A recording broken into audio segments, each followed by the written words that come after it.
Aku Umar Said Cokro Aminoto. Aku orang Jawa pertama yang menjadi anggota Volkskrad. Ketua Perkumpulan Syarikat Islam punya 2 juta anggota.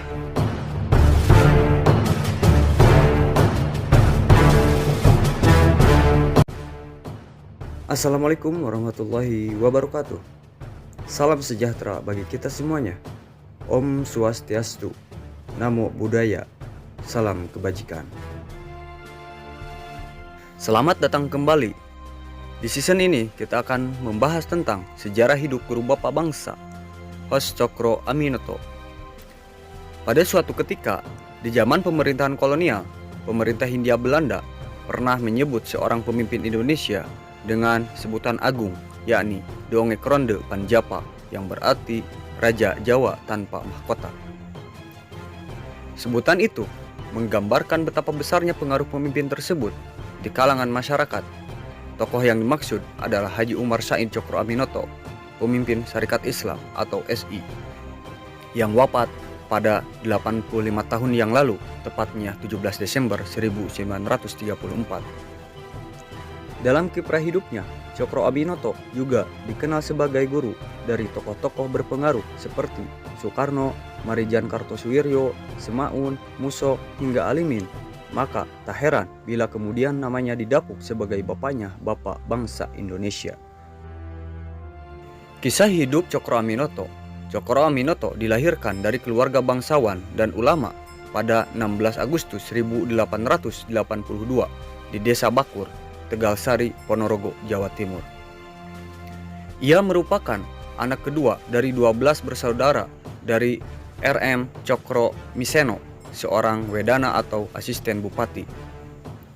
Sementara itu, kakeknya R.M. Adipati Cokro Negoro yang pernah menjadi bupati Ponorogo merupakan putra dari Kiai Bagus Kasan Besari, seorang ahli tasawuf yang menikah dengan putri Susuhun asal Keraton Solo.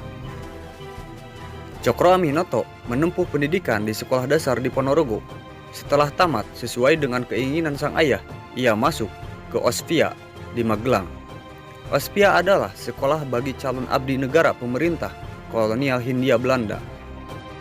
Setamat dari Ospia pada 1902, Cokro Aminoto sempat bekerja sebagai juru tulis atau carik di Kesatuan Pangreh Praja di Ngawi, Jawa Timur.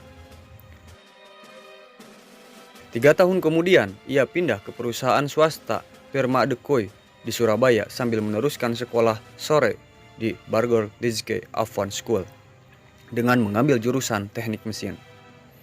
Setelah tamat, ia kemudian bekerja sebagai ahli kimia pada sebuah pabrik gula di Surabaya. Meski demikian, ia berhenti bekerja sejak 1912 dan meluangkan hidupnya untuk berkarir di politik setelah ia bertemu Haji Saman Hudi, seorang tokoh pendiri organisasi Rekso Rumekso, kelak dikenal Sarekat Dagang Islam atau SDI. Karir politik. Setelah bertemu Haji Saman Hudi di Surabaya yang meminta saran padanya untuk merumuskan ulang ADART, Perkumpulan Sarekat Dagang Islam, dan mengubahnya menjadi Sarekat Islam. Cokro Aminoto kemudian didaulat menjadi Ketua SI Cabang Surabaya. Cokro Aminoto mulai aktif dalam memimpin organisasi yang bergerak di bidang ekonomi politik itu hingga memiliki kemajuan pesat. Pada tahun 1913, dalam Kongres SI pertama di Surakarta, dia ditunjuk menjadi wakil sentral Sarekat Islam, mendampingi Haji Saman Hudi sebagai ketua CSI yang berpusat di Solo.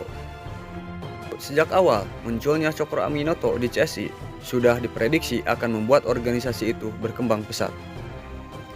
Lewat kecakapannya, dalam waktu singkat jumlah anggotanya pun bertambah banyak tahun 1914.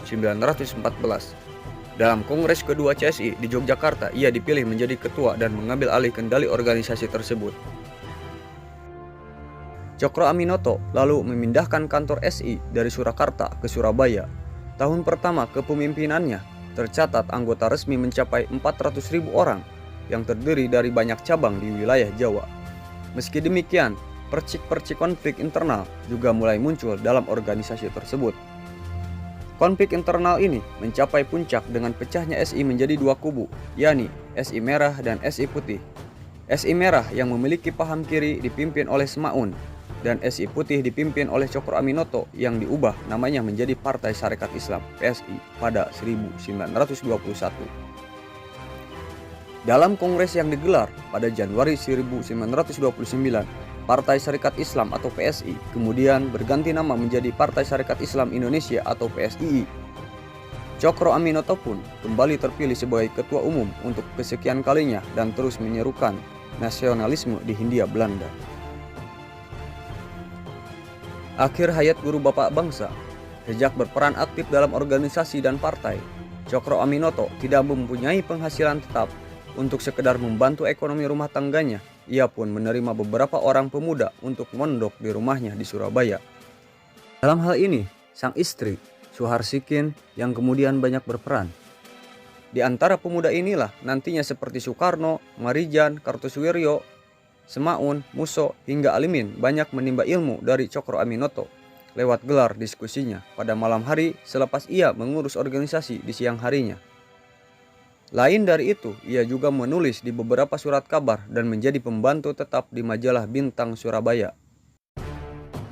Cokro Aminoto sempat juga menuliskan beberapa pikirannya dalam berbagai surat kabar, seperti apakah sosialisme itu dan sosialisme berdasar Islam, yang dimuat di surat kabar resmi SI, Utusan Hindia, yang terbit perdana pada 1913.